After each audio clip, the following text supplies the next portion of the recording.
Look, I need you to understand something that's happening right now in the silver market. Something that hasn't happened in decades, and most people have no idea it's coming.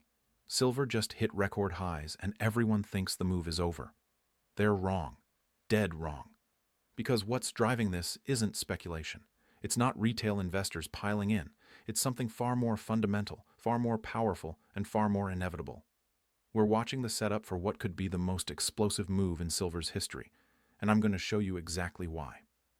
Let me start with something that should terrify anyone who understands markets.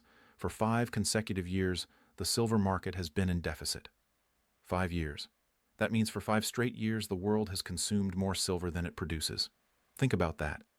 Every single year, we're drawing down existing stockpiles because we simply cannot mine enough to meet demand.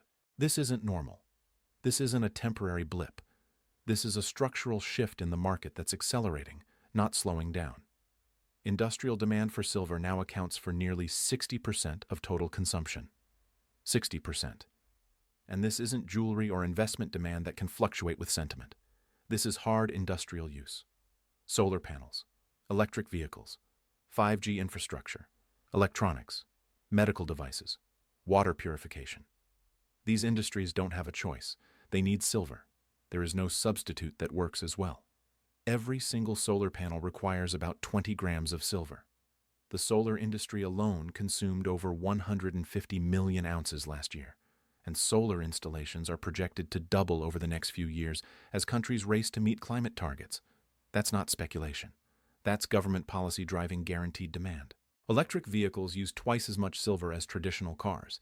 Every EV contains about 25 to 50 grams of silver in its electrical systems. Global EV sales are exploding. We're not talking about a trend that might happen. We're talking about millions of vehicles being produced right now, each one requiring silver that has to come from somewhere. But here's where it gets really interesting. The supply side of this equation is broken. Completely broken. Silver production peaked years ago.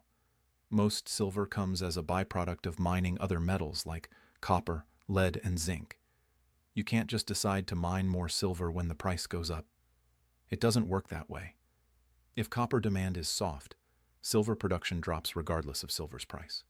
The economics of mining are brutal, and opening new mines takes years and billions in capital investment. Meanwhile, above-ground stockpiles are being depleted at an alarming rate.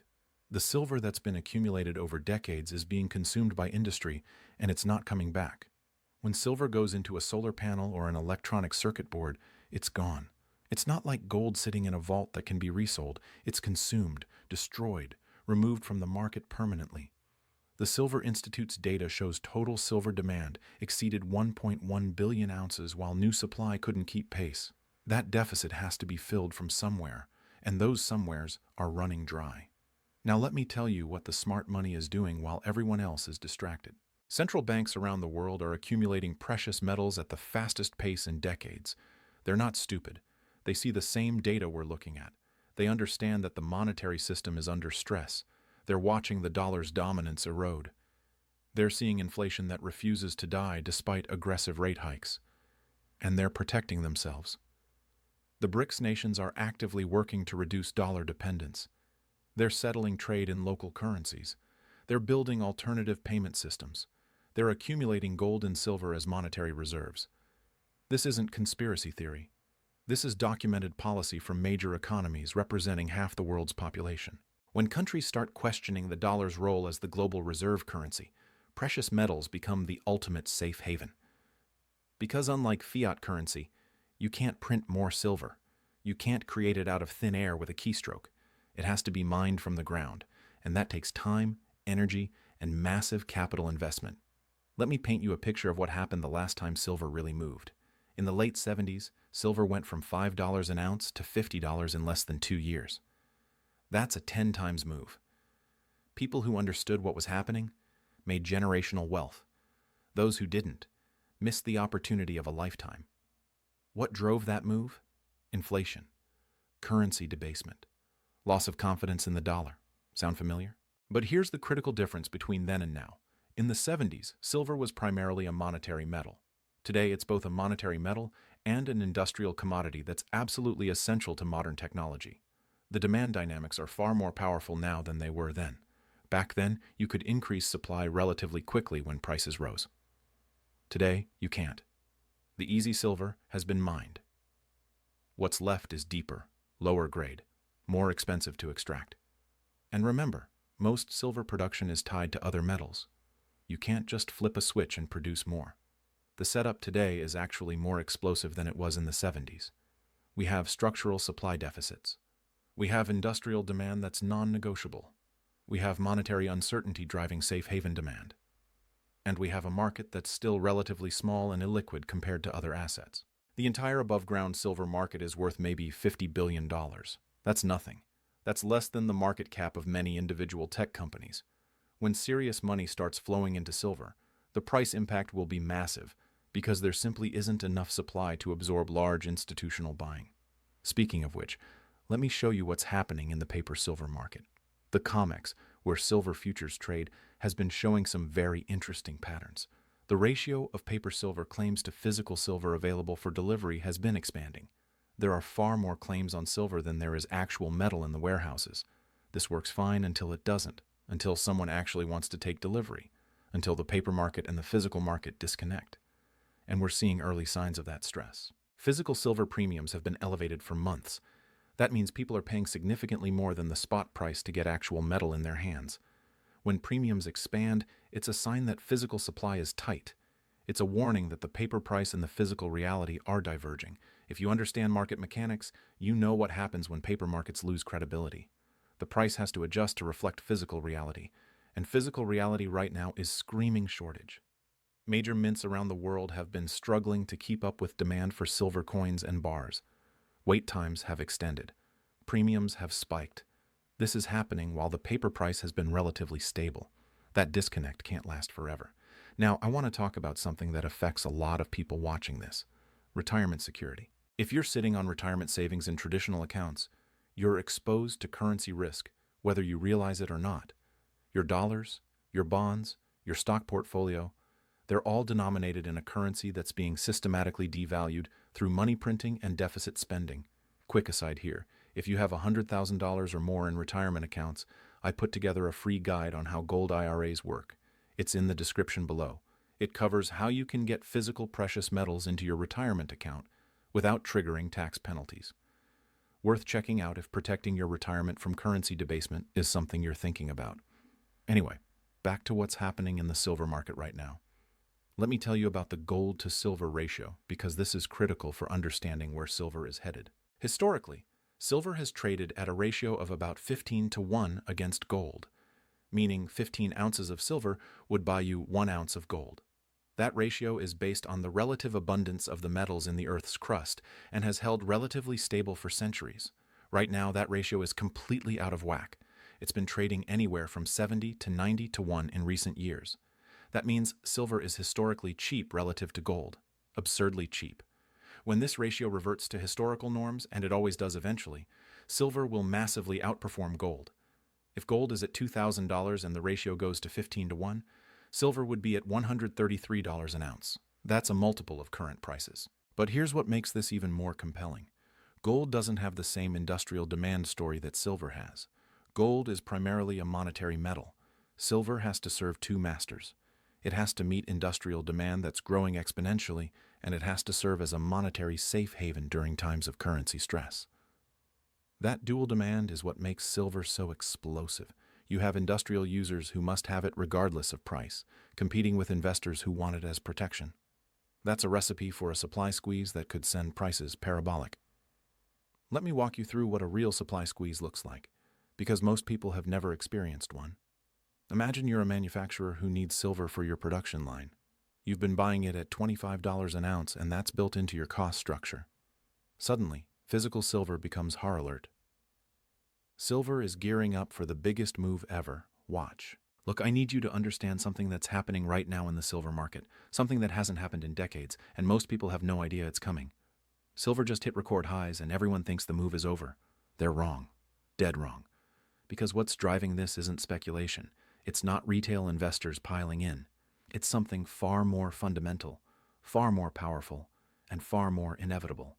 We're watching the setup for what could be the most explosive move in silver's history, and I'm going to show you exactly why. Let me start with something that should terrify anyone who understands markets. For 5 consecutive years, the silver market has been in deficit. 5 years. That means for 5 straight years, the world has consumed more silver than it produces. Think about that. Every single year, we're drawing down existing stockpiles because we simply cannot mine enough to meet demand. This isn't normal. This isn't a temporary blip. This is a structural shift in the market that's accelerating, not slowing down. Industrial demand for silver now accounts for nearly 60% of total consumption. 60%. And this isn't jewelry or investment demand that can fluctuate with sentiment. This is hard industrial use: solar panels, electric vehicles, 5G infrastructure, electronics, medical devices, water purification. These industries don't have a choice. They need silver. There is no substitute that works as well. Every single solar panel requires about 20 grams of silver. The solar industry alone consumed over 150 million ounces last year. And solar installations are projected to double over the next few years as countries race to meet climate targets. That's not speculation. That's government policy driving guaranteed demand. Electric vehicles use twice as much silver as traditional cars. Every EV contains about 25 to 50 grams of silver in its electrical systems. Global EV sales are exploding. We're not talking about a trend that might happen. We're talking about millions of vehicles being produced right now, each one requiring silver that has to come from somewhere. But here's where it gets really interesting. The supply side of this equation is broken. Completely broken. Silver production peaked years ago. Most silver comes as a byproduct of mining other metals like copper, lead, and zinc.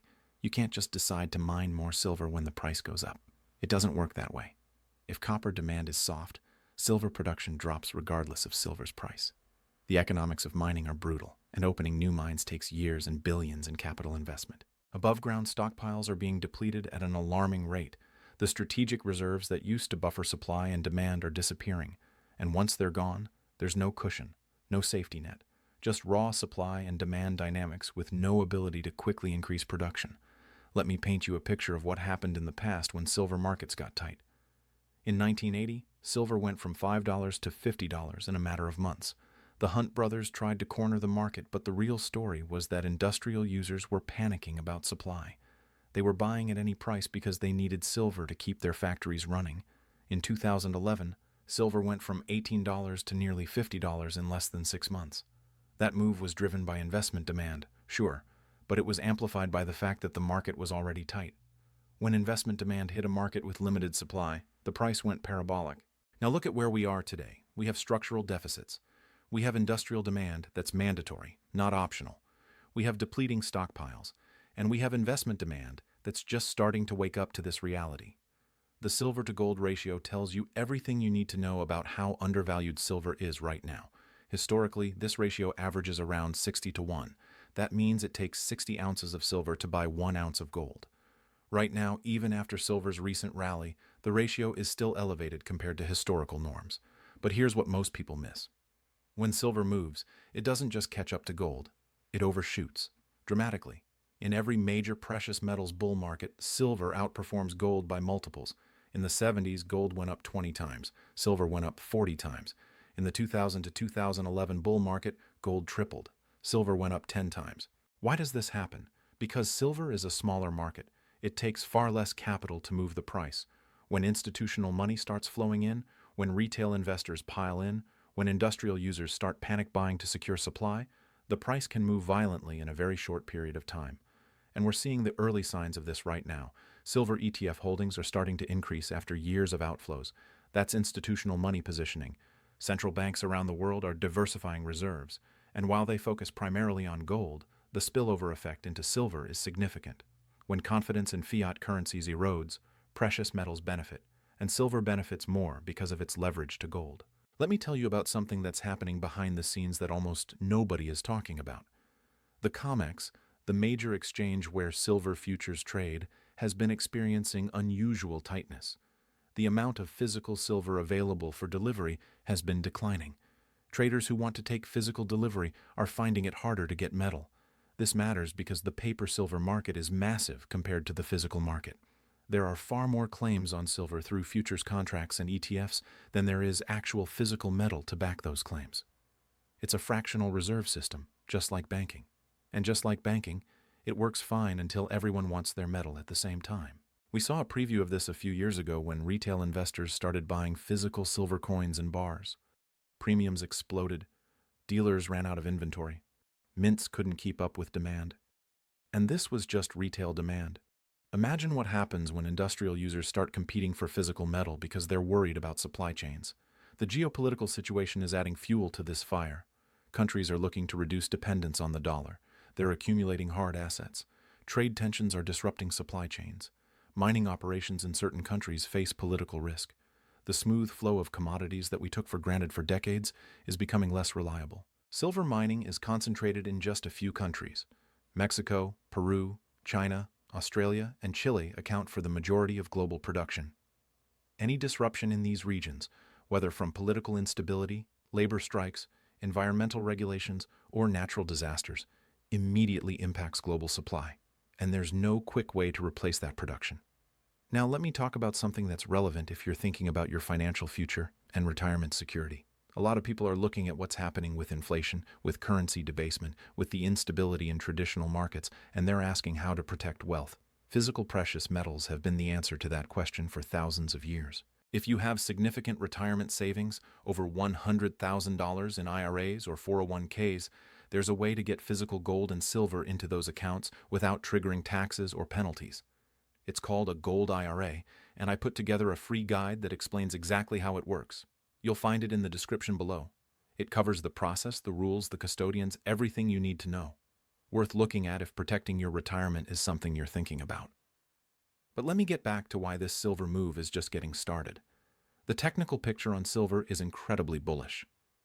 We've broken through major resistance levels that held for years.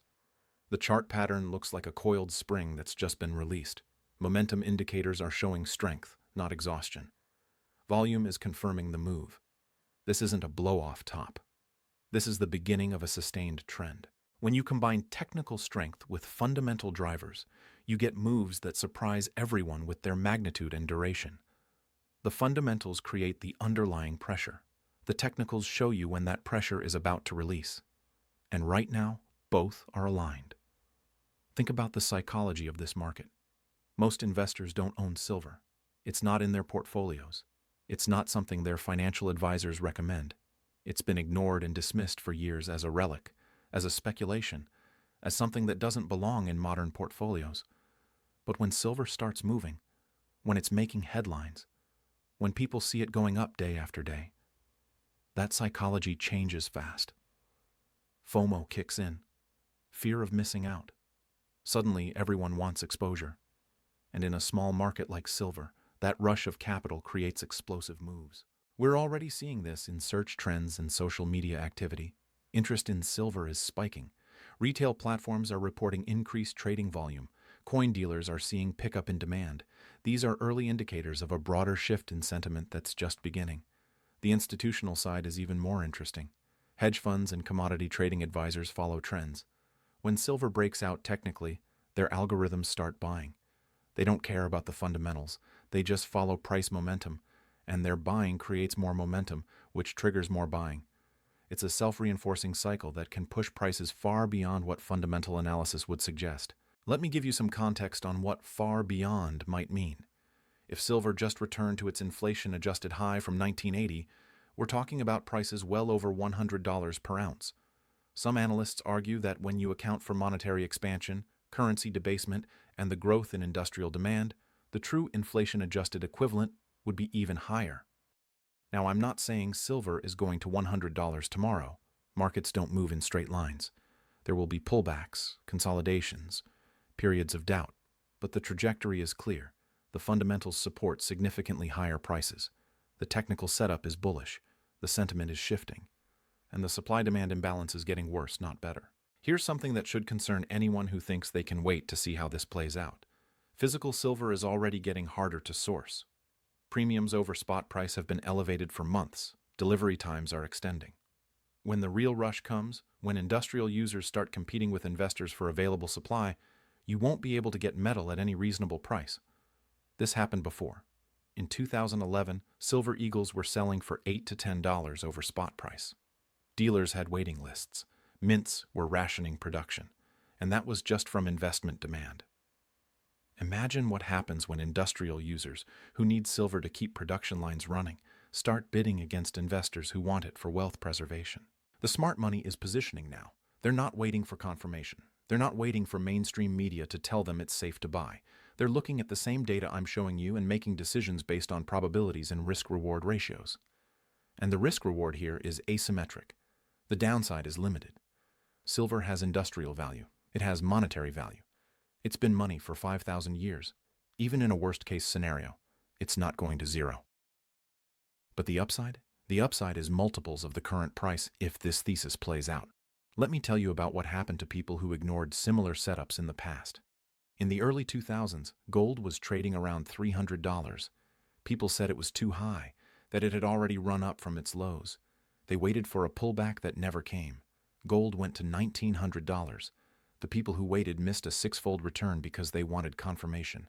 In 2008, during the financial crisis, gold briefly dipped below $800. People were scared. They were selling everything. The contrarians who bought that dip made over 100% when gold rallied to its highs just 3 years later. The pattern repeats because human psychology doesn't change. Fear and greed drive markets. Right now, most people are either unaware of what's happening in silver or they're skeptical because they've been burned before.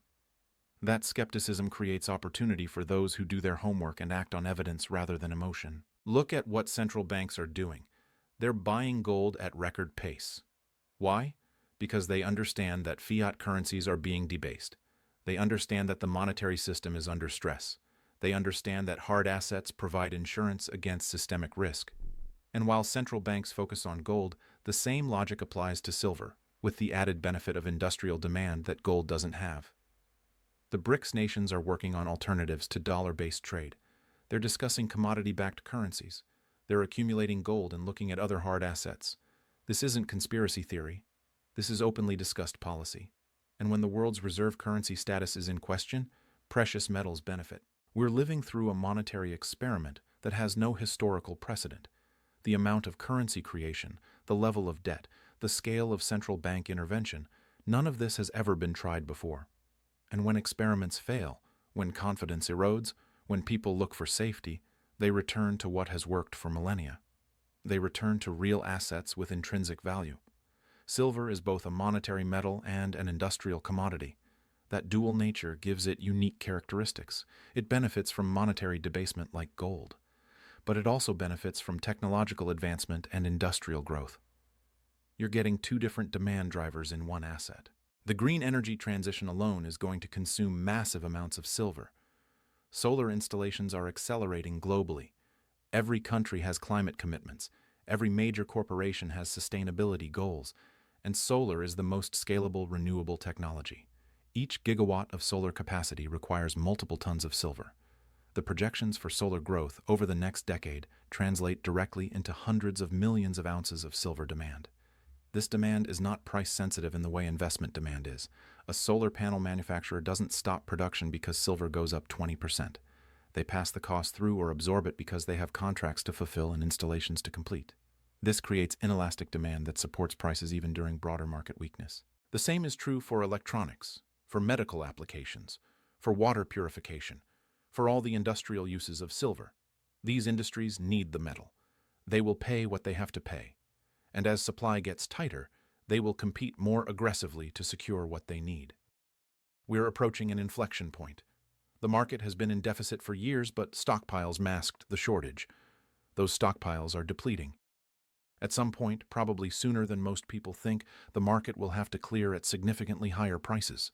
Not because of speculation, but because that's the only way to balance supply and demand when supply is constrained and demand is growing.